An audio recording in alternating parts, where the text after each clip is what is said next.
이어서 이 과목 문제풀이를 시작하겠습니다. 21번. 다음 워크시트는 부서명을 기준으로 오름차순 정렬을 수행한 결과이다. 이후 사원명을 기준으로 내림차순 정렬을 수행할 경우 1년 번호가 그대로 유지되도록 하기 위해 A2셀에 입력해야 하는 수식은 단 수식이 입력된 A2셀의 채우기 핸들을 A7셀까지 드래그하여 복사함. 문제가 되게 길지만 핵심은 정렬을 바꾸더라도 1년 번호가 1, 2, 3, 4, 5 이렇게 유지되도록 하려면 어떻게 해야 하는지를 묻는 것이죠. 결론부터 말씀드리자면 1번 보기에 로우-1 이 수식을 사용하면 되는데요. 먼저 로우 함수는 해당 셀이 몇 번째 줄에 있는지 찾는 함수입니다. 예를 들어서 로우를 A2셀에 쓰면 결과는 2, A3셀에 쓰면 결과는 3, A4셀에 쓰면 결과는 4. 이렇게 해당 셀의 줄 번호를 그대로 알려주는 것입니다. 그런데 왜 -1을 붙일까요? 지금 A열의 1행에는 1년 번호라는 제목이 들어가 있죠. 우리가 번호를 2행부터 1번, 2번, 3번 이렇게 주고 싶기 때문에 1을 빼주는 것입니다. 그래서 수식을 로우-1로 하면 A2셀은 2에서 -1을 빼면 1, A3은 3에서 -1 빼면 2 이런 식으로 1년 번호가 생기게 됩니다. 정렬을 해도 번호가 그대로인 이유를 알아볼게요. 로우-1은 셀에 있는 줄 번호를 기준으로 계산하는 것이기 때문에 정렬을 해서 사원명이나 부서명의 데이터 순서가 바뀌더라도 로우 안에 들어있는 것은 셀 A2, A3 이런 식의 셀의 위치이기 때문에 항상 A2는 1로, A3은 2, A4는 3으로 유지되는 것입니다. 정리하자면 로우 함수는 셀의 줄 번호를 계산하고 -1을 하면 2행부터 1번, 2번, 3번 이런 식으로 번호가 만들어집니다. 정렬을 해도 A2와 A3 이라는 셀의 위치는 안 바뀌니까 1년 번호도 그대로 유지되는 것입니다. 나머지도 보면 2번의 로우즈 함수는 지정한 범위의 행 개수를 반환합니다. 이 함수는 해당 셀의 위치와 무관하게 범위에 따라서 결과가 달라집니다. 따라서 자동으로 증가하는 1년 번호를 생성하는 데에는 부적절해요. 3번 컬럼 함수는 A열이면 1, B열이면 2 이런 식으로 현재 셀의 열 번호를 반환합니다. 컬럼 -1은 A열일 경우에 항상 0을 반환하고 아래로 내려가도 값이 고정되어 있기 때문에 1년 번호처럼 1, 2, 3으로 증가하지 않습니다. 4번의 컬럼즈 함수는 범위에 포함된 열의 개수를 반환합니다. 그냥 컬럼즈라고 쓰면 오류가 나거나 유효하지 않고 여기 안에 이런 식으로 범위로 써야 3이라는 결과를 반환합니다. 하지만 이 문제에서 요구하는 1년 번호와는 무관하기 때문에 이것도 틀린 것입니다. 22번 다음 중 매크로 기록에 대한 설명 가운데 옳지 않은 것은 1번 매크로 기록 시 매크로 이름에는 공백이 포함될 수 없다. 옳은 설명입니다. 엑셀에서 매크로 이름에는 공백을 사용할 수 없고 대신 밑줄로 구분할 수 있습니다. 2번 매크로는 반복적인 작업을 자동화하여 복잡한 작업을 단순하게 실행할 수 있도록 한다. 매크로의 핵심 목적은 반복적인 작업 자동화이므로 맞는 설명입니다. 바로가기 키는 기본적으로 컨트롤과 조합하여 사용하지만 대문자를 사용하는 경우에는 쉬프트가 자동으로 추가된다. 대문자로 지정하면 자동으로 쉬프트가 포함되는 것이 맞습니다. 예를 들어서 컨트롤 J는 소문자 J를 누르는 것이고 컨트롤 쉬프트 J는 대문자 J를 누르는 것입니다. 4번 엑셀에서 기존에 사용하는 바로가기 키는 매크로의 바로가기 키로 지정할 수 없다. 이 설명은 틀렸습니다. 엑셀에서 기존에 사용하는 바로가기 키도 매크로의 바로가기 키로 지정은 할 수 있어요. 단 이 경우 기존 단축키 기능이 덮어쓰기 되어서 원래 기능은 동작하지 않기 때문에 자주 사용되는 기존 단축키를 매크로 바로가기 키로 지정하는 것은 권장되지는 않습니다.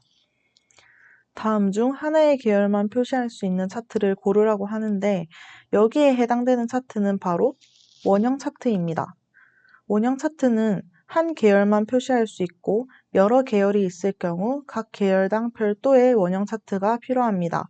이 차트는 주로 하나의 데이터 그룹을 비율로 나누어 표현할 때 주로 사용됩니다.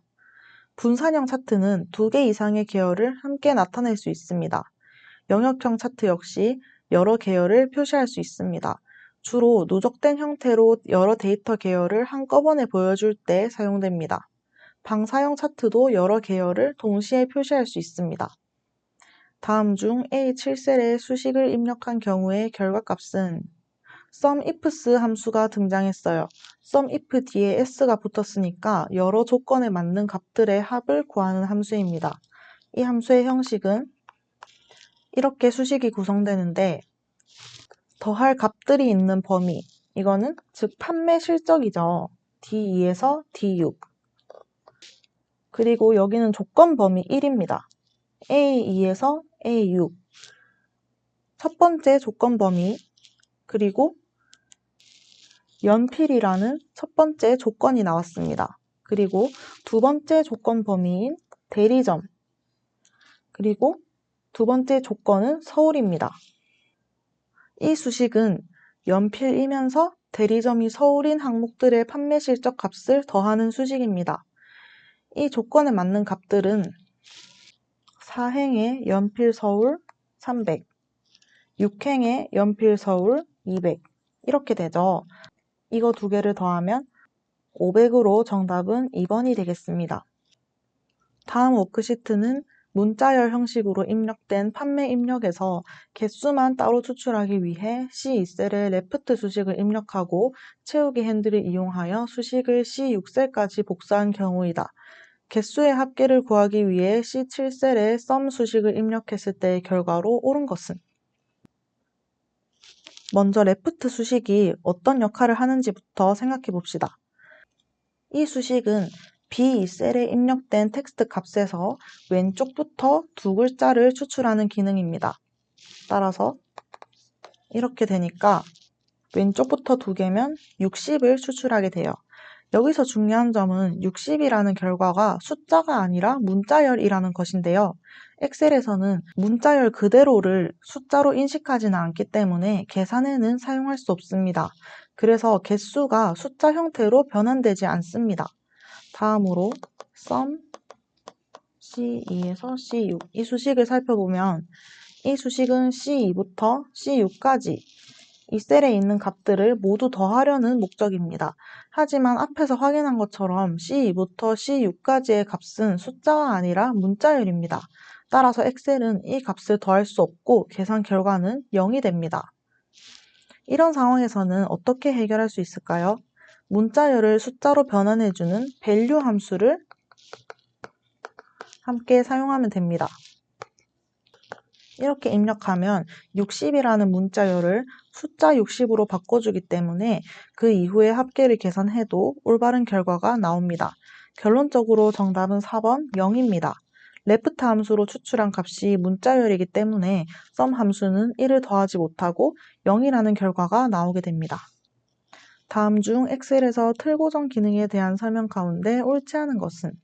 1번 틀 고정은 특정 행 또는 열을 고정할 때 사용하는 기능으로 주로 표의 제목행 또는 제목열을 고정한 후 작업할 때 유용하다. 맞는 설명입니다.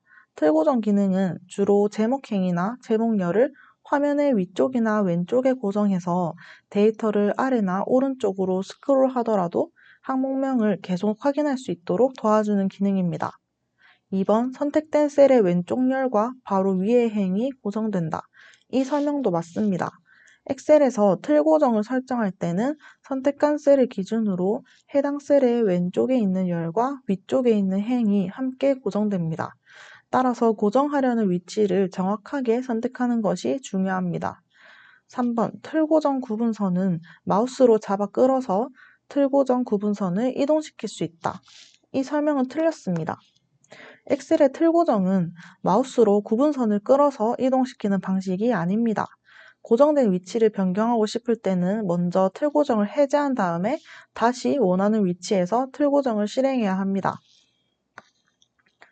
4번 틀 고정 방법으로 첫 행 고정을 실행하면 선택된 셀의 위치와 상관없이 첫 행이 고정된다. 맞는 설명입니다. 첫 행 고정 기능은 현재 어떤 셀을 선택했는지에 관계없이 워크시트의 첫 번째 행을 항상 고정해주는 기능입니다. 27번. 여기서 묻는 내용은 이러한 텍스트를 입력했을 때 이 텍스트들이 자동으로 특정 기호로 변환되는 기능이 무엇인지에 대해 묻고 있습니다. 자동 교정 기능은 사용자가 입력한 오타나 잘못된 문구를 자동으로 수정하는 기능입니다. 하지만 이번 문제에서처럼 텍스트를 기호로 바꾸는 기능과는 관련이 없습니다. 따라서 정답은 아닙니다. 이번에 빠른 교정 동작 기능은 엑셀에서 자주 사용하는 일부 동작을 빠르게 수행할 수 있도록 돕는 기능입니다. 하지만 기호 변환 기능과는 별개의 기능입니다. 자동 고침 기능, 이게 정답입니다. 자동 고침 기능은 사용자가 특정 문자열을 입력했을 때 미리 설정된 기호나 다른 텍스트로 자동 변환해주는 기능입니다. 예를 들어서 이거를 입력하면 자동으로 이 기호로 바뀌고 이는 이렇게 이런 식으로 자동 변환되는 것이 바로 자동 고침 기능에 의해서 이루어지는 것입니다. 4번의 맞춤법 검사 기능은 입력된 텍스트의 철자나 문법 오류를 확인하고 수정 제안을 제공하는 기능입니다. 하지만 이번 문제는 기호 자동 변환과 관련된 내용이므로 맞춤법 검사 기능은 해당되지 않습니다. 다음 중 시나리오에 대한 설명으로 맞지 않는 것은 1번 시나리오 결과는 요약 보고서나 피벗 테이블 보고서로 작성할 수 있다. 맞는 설명입니다. 시나리오 기능을 활용하면 설정한 여러 조건의 결과를 요약 보고서나 피벗 테이블 형식으로 정리할 수 있습니다.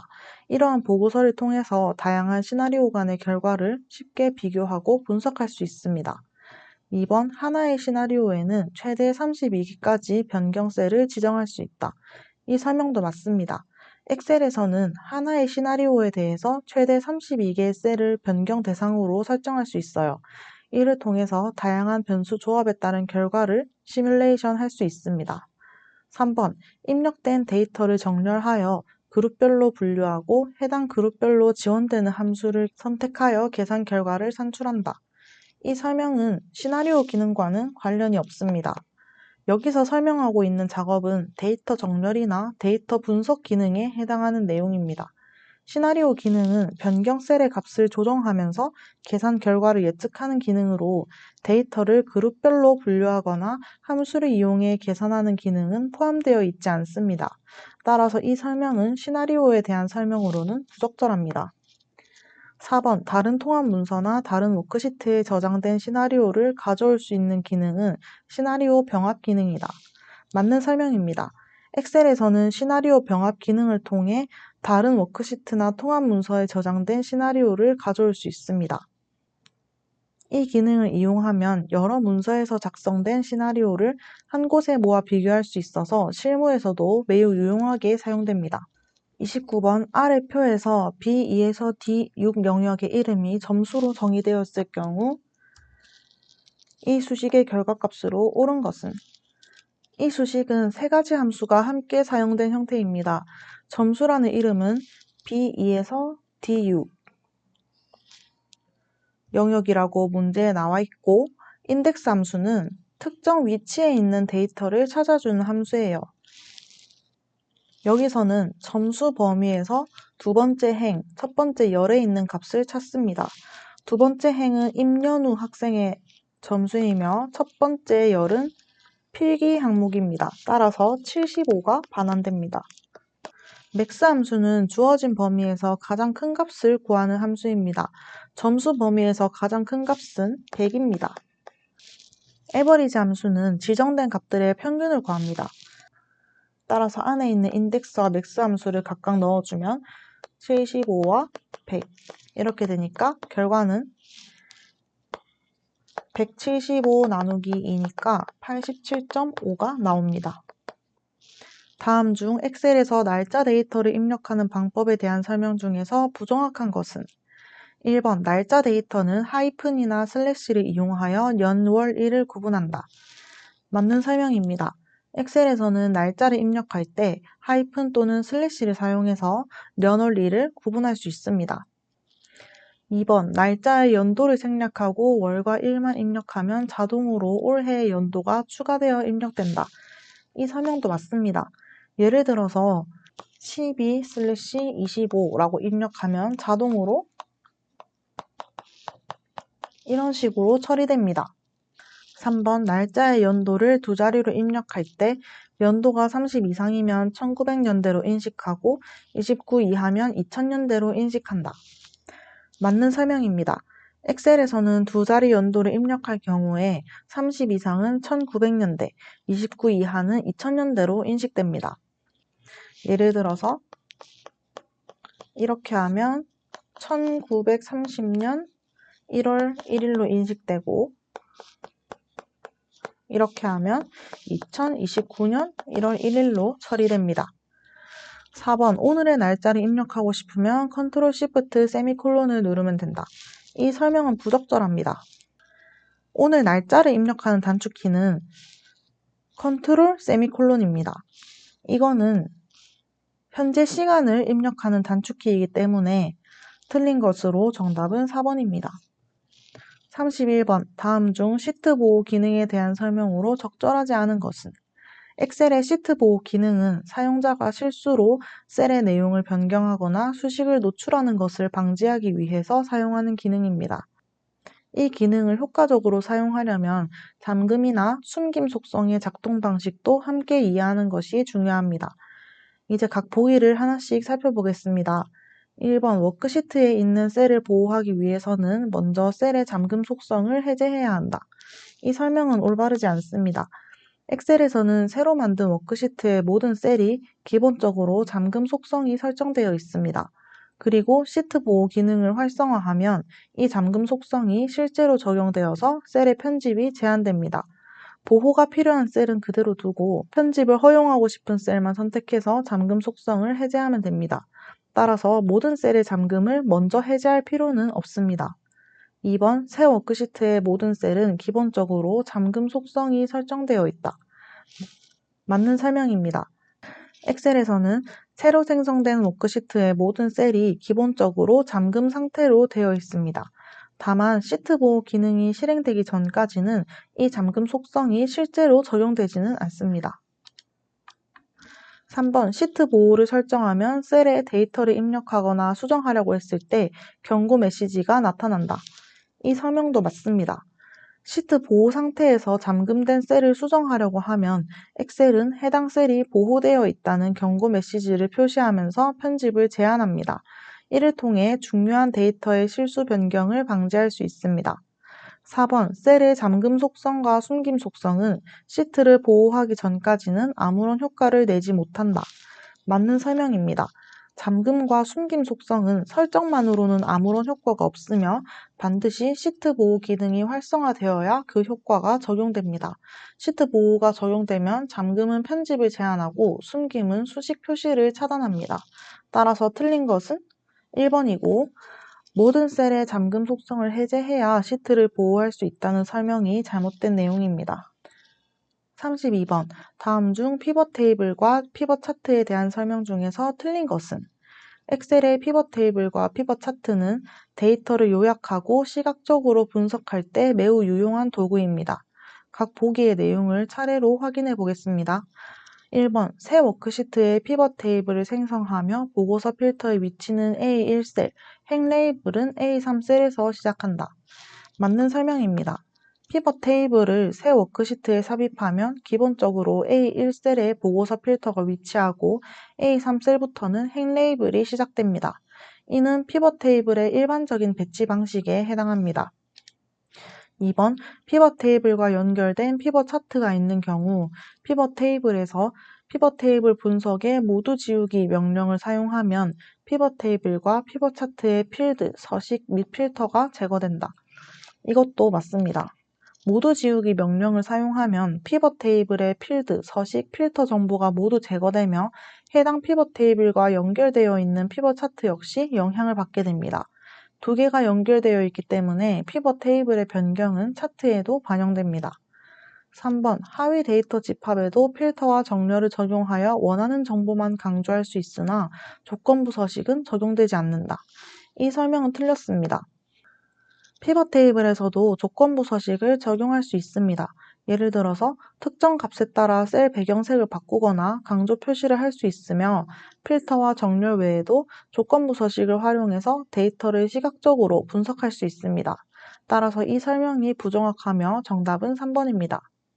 4번 피벗 테이블 옵션 대화 상자에서 오류 값을 빈 셀로 표시하거나 빈 셀에 원하는 값을 지정하여 표시할 수도 있다. 맞는 설명입니다.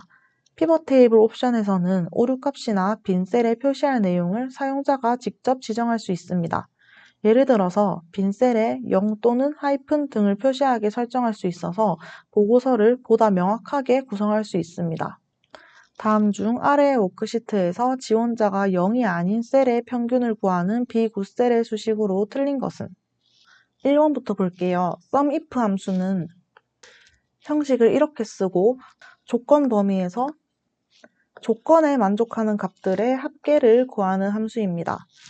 B2에서 B7 이 범위에서 0이 아닌 셀의 합계를 구하는데 여기서 0이 아닌 셀의 값들을 다 더하면 2183이 나오는데 이거를 그 뒤에 COUNTIF 함수로 나눠줘야 합니다. COUNTIF 함수는 주어진 범위에서 조건에 맞는 데이터가 몇 개 있는지를 세는 함수예요. B2에서 B7 이 범위에서 0이 아닌 셀의 개수를 구합니다. 0이 아닌 셀의 개수는 4개죠. 따라서 2183을 4로 나누면 0이 아닌 셀의 평균을 구하는 수식이 되니까 1번이 옳은 수식입니다. 2번 마찬가지로 SUMIF에서 0이 아닌 셀의 합은 2183입니다. 근데 뒤에 count 함수가 붙었어요. count 함수는 숫자 셀의 개수를 세기 때문에 이 범위에서 숫자가 들어있는 셀은 6개죠. 하지만 0도 같이 세워버리기 때문에 0이 아닌 셀의 개수로만 나눠야 하는데 2183을 6으로 나눠버리기 때문에 2번은 틀린 수식이 되는 것입니다. 보기 3번과 4번을 보면 average 함수와 average if 함수가 등장하는데 이 차이점은 average 함수는 안에 범위만 들어가서 단순히 선택한 범위 내의 모든 숫자들의 평균을 구하는 함수입니다. 즉 조건 없이 평균을 계산하는 함수예요. average if 함수는 조건을 만족하는 값들만 평균을 구하는 함수이기 때문에 0이 아닌 값들만 자동으로 계산합니다. B2에서 B7 이 범위에서 0이 아닌 값들을 모두 더하면 2183이고 값들은 총 4개였으니까 4로 나누면 545.75가 나오죠. 따라서 이 수식도 맞습니다. 4번 이 함수는 배열 수식입니다. 배열 수식은 조건을 만족하는 데이터만 계산하도록 설정할 수 있어요. 이 수식의 각 부분을 풀어보면 이 조건은 B2부터 B7까지의 셀 중에서 0이 아닌 값만 골라내는 조건입니다. 즉 0이 아닌 값들을 선택하고 0은 제외합니다. 뒤에 이 부분은 B2부터 B7셀까지의 셀에서 실제 값을 가져옵니다. 여기서 0이 아닌 값들만 선택하겠죠. 에버리지 함수는 주어진 숫자들의 평균을 구하는 함수라고 했었죠. if 함수로 0이 아닌 값들만 선택했기 때문에 그 값들의 평균을 구합니다. 결과적으로 0을 제외한 나머지 값들의 평균이 구해지기 때문에 이 수식도 올바른 수식입니다. 그래서 틀린 것은 2번입니다. 34번 다음 중 통합 문서를 저장할 때 설정할 수 있는 일반 옵션에 대한 설명으로 맞지 않는 것은? 엑셀의 일반 옵션은 통합 문서를 저장할 때 다양한 보안 및 저장 관련 설정을 지정할 수 있는 기능입니다. 각 보기의 내용을 하나씩 살펴볼게요. 1번 백업 파일 항상 만들기에 체크 표시한 경우에는 파일 저장 시 자동으로 백업 파일이 만들어진다. 이건 맞는 설명입니다. 이 옵션을 설정하면 파일을 저장할 때마다 자동으로 백업 파일이 생성됩니다. 예기치 않게 파일이 손상되거나 실수로 삭제되었을 때 백업 파일을 통해서 복구할 수 있기 때문에 중요한 문서를 다룰 때 유용하게 사용됩니다. 2번 열기 암호를 지정한 경우에는 열기 암호를 입력해야 파일을 열 수 있고 암호를 모르면 파일을 열 수 없다. 이것도 맞는 설명입니다. 열기 암호는 파일을 열기 전에 입력해야 하는 보안 장치로 정확한 암호를 모르면 파일 자체를 열 수 없습니다. 3번 쓰기 암호가 지정된 경우에는 파일을 수정하고 다른 이름으로 저장 시 쓰기 암호를 입력해야 한다. 쓰기 암호는 기존 파일을 열어 수정할 때 입력해야 하는 암호입니다. 하지만 다른 이름으로 저장 기능을 이용하면 해당 암호를 입력하지 않아도 새 파일로 저장할 수 있습니다. 즉 수정 권한 없이 읽기 전용으로 열었다 하더라도 다른 이름으로 저장은 가능하기 때문에 이 설명은 틀린 내용이며 정답입니다. 4번 읽기 전용 권장에 체크 표시한 경우에는 파일을 열 때 읽기 전용으로 열지 여부를 묻는 메시지가 표시된다. 이 설명은 맞습니다. 읽기 전용 권장 옵션을 활성화하면 파일을 열 때 읽기 전용으로 열 것인지 묻는 안내창이 나타납니다. 이 기능은 사용자가 실수로 원본 파일을 수정하는 것을 방지하는 데 도움이 됩니다. 35번 아래 시트에서 A1셀을 선택한 상태에서 채우기 핸들로 A4셀까지 드래그했을 때 A4셀에 입력되는 값은 이 문제는 엑셀에서 셀 드래그 기능을 활용한 문제입니다. A1셀에 1학년 1반 001번이라고 입력되었어요. 문자와 숫자가 혼합되어 있죠. 엑셀에서 문자와 숫자가 혼합된 셀을 드래그하면 문자 부분은 그대로 복사되고 숫자 부분은 엑셀이 자동으로 증가시킵니다. 이 셀을 드래그해서 A2, A3, A4셀까지 끌어내면 엑셀은 숫자 부분만 증가시켜서 자동으로 1학년 1반 002번, 1학년 1반 003번, 1학년 1반 004번을 차례대로 입력하게 됩니다. 따라서 A4셀에 들어갈 값은 2번에 1학년 1반 004번이 되겠습니다. 다음 중 페이지 설정 대화 상자의 시트 탭에 대한 설명 중에서 올바르지 않은 것은 1번 행렬 머리글 항목은 행렬 머리글이 인쇄되도록 설정하는 기능이다. 이 설명은 맞습니다. 행렬 머리글은 엑셀에서 셀의 열과 행에 있는 번호를 말합니다. 이 항목을 체크하면 인쇄할 때마다 행과 열의 머리글이 반복적으로 인쇄됩니다. 즉, 인쇄된 페이지에 행번호와 열번호가 포함되어 보기가 쉬워집니다. 2번, 인쇄 제목 항목을 이용하면 특정 부분을 페이지마다 반복적으로 인쇄할 수 있다. 이 설명도 맞습니다. 인쇄 제목은 페이지마다 반복적으로 인쇄할 부분을 설정하는 기능입니다. 예를 들어서 각 페이지 상단에 제목을 반복해서 인쇄하고 싶을 때 이 옵션을 사용합니다. 주로 표나 목록을 인쇄할 때 유용하게 쓰입니다. 3번 눈금선 항목을 선택하여 체크 표시하면 작업 시트의 셀 구분선은 인쇄되지 않는다. 이 설명은 틀렸습니다. 이 항목은 인쇄할 때 셀 구분선, 즉 눈금선을 포함할지 말지를 설정하는 옵션입니다. 설명이 잘못된 부분은 선택하여 체크 표시하면 이라는 부분으로 체크를 안 해야 셀 구분선이 인쇄됩니다. 메모 항목에서 없음을 선택하면 셀에 메모가 있더라도 인쇄되지 않는다. 이 설명은 맞습니다. 메모 항목에서 없음을 선택하면 셀에 있는 메모는 인쇄되지 않습니다. 메모를 인쇄하려면 인쇄 옵션을 선택해야 합니다.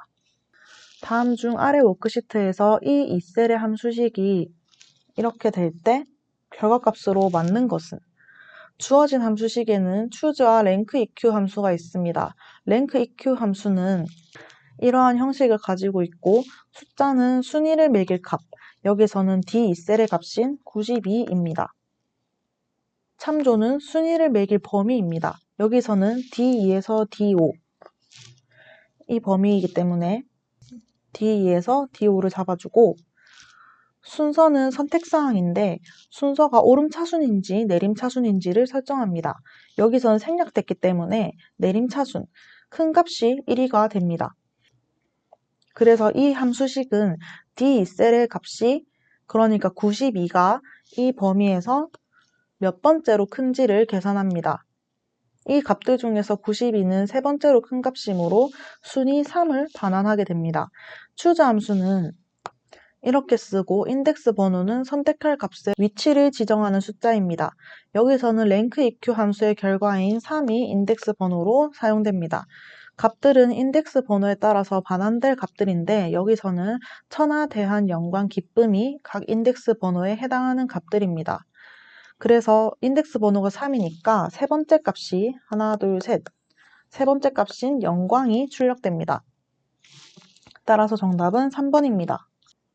38번. 아래 워크시트에서 할인율을 변경하여 판매 가격의 목표값을 80만으로 변경하려고 할 때 목표값 찾기 대화 상자의 수식 셀에 입력할 값으로 알맞은 것은? 이 문제를 쉽게 푸는 방법은 간단한데요. 수식 셀에 입력할 방법이라고 했으니까 수식이 들어간 셀을 찾으면 됩니다. 판매 가격을 보면 수량과 단가를 곱해서 판매 가격으로 나타나는 거죠. 수식 셀에는 무조건 수식이 들어가 있는 셀만 입력이 가능하기 때문에 수식이 들어갈 법한 셀을 찾으면 됩니다. 찍는 방법은 이러하고 이제 기본적인 개념을 설명드릴게요. 목표값 찾기는 엑셀에서 주어진 목표값을 달성하기 위해서 변경 가능한 셀의 값을 자동으로 조정하는 기능입니다. 각 항목에는 수식 셀과 찾는 값, 값을 바꿀 셀이 있는데 수식 셀은 목표값 찾기에서 목표값을 달성하려는 결과값을 나타내는 셀입니다. 이 셀은 어떤 수식이 포함된 셀이어야 하고 목표값 찾기는 이 셀의 결과가 목표값에 맞도록 값을 변경하는 역할을 합니다. 찾는 값은 목표값 찾기에서 목표로 설정하려는 값을 입력하는 곳입니다. 값을 바꿀 셀은 목표값을 만들기 위해 변경할 셀을 말합니다. 목표값 찾기는 이 셀의 값을 자동으로 조정해서 수식 셀의 결과가 찾는 값에 맞게 되도록 합니다. 따라서 이 문제에서는 수식 셀에 D3이 들어가고 찾는 값에는 80만이 들어가고 값을 바꿀 셀은 우리가 할인율을 변경한다 했으니까 B1이 들어갑니다. 그래서 수식 셀에 입력할 값으로 알맞은 것을 고르라 했으니까 D3이 정답입니다. 39번 다음 중 아래 시트에서 각 수식을 실행했을 때의 결과값으로 적절한 것은? 1번을 보면 중첩 함수는 안쪽에 있는 함수부터 계산한다고 했었죠. count A 이 함수는 범위 B2에서 D4 내에 값이 있는 셀의 개수를 셉니다. 이 범위에는 총 9개의 셀이 있죠. 그리고 max A 이 함수는 범위 B2에서 D4 이 범위 내에서 가장 큰 값을 찾습니다. 해당 범위에서 가장 큰 값은 100입니다.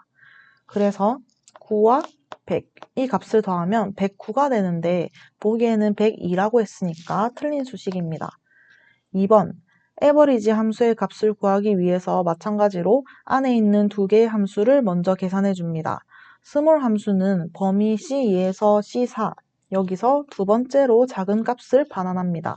이 범위의 값은 90, 87, 75인데 여기서 두 번째로 작은 값은 87입니다.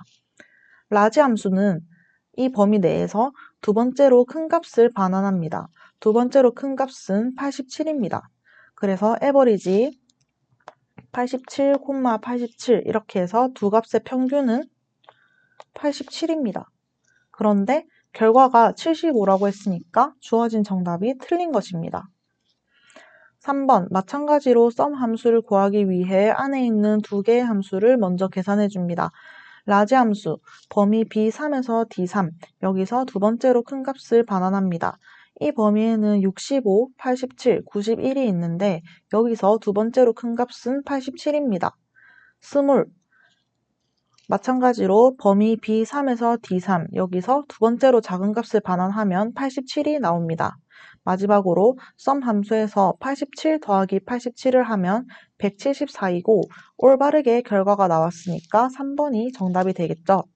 마지막 4번 count A 함수는 이 범위에서 값이 있는 셀의 개수를 셉니다. 총 9개의 셀 중에서 9개의 셀에 다 값이 있습니다. 따라서 count A 함수의 결과는 9입니다. min A 함수는 범위 B2에서 D4, 여기서 가장 작은 값을 찾습니다. 해당 범위에서 가장 작은 값은 65가 되겠죠. 그래서 sum 함수에 이 값을 더하면 74가 되는데 109라고 했으니까 이것은 틀린 수식입니다. 그래서 올바른 수식은 3번입니다.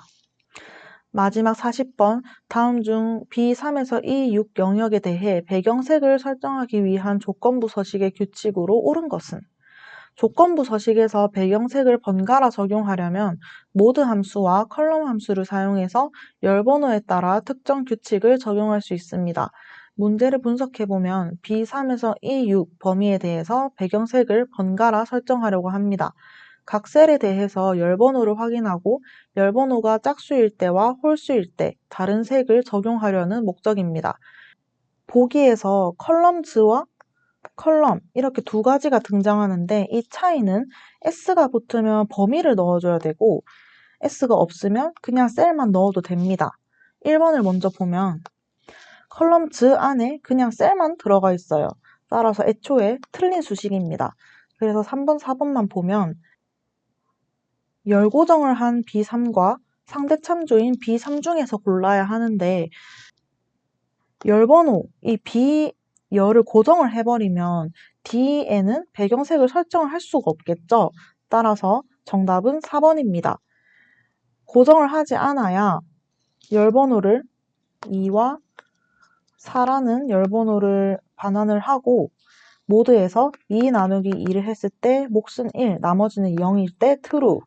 그리고 4 나누기 2를 했을 때 2는 4, 그리고 나머지는 0이니까 또 true를 반환하게 됩니다. 따라서 올바른 서식은 4번이 정답이 되겠습니다.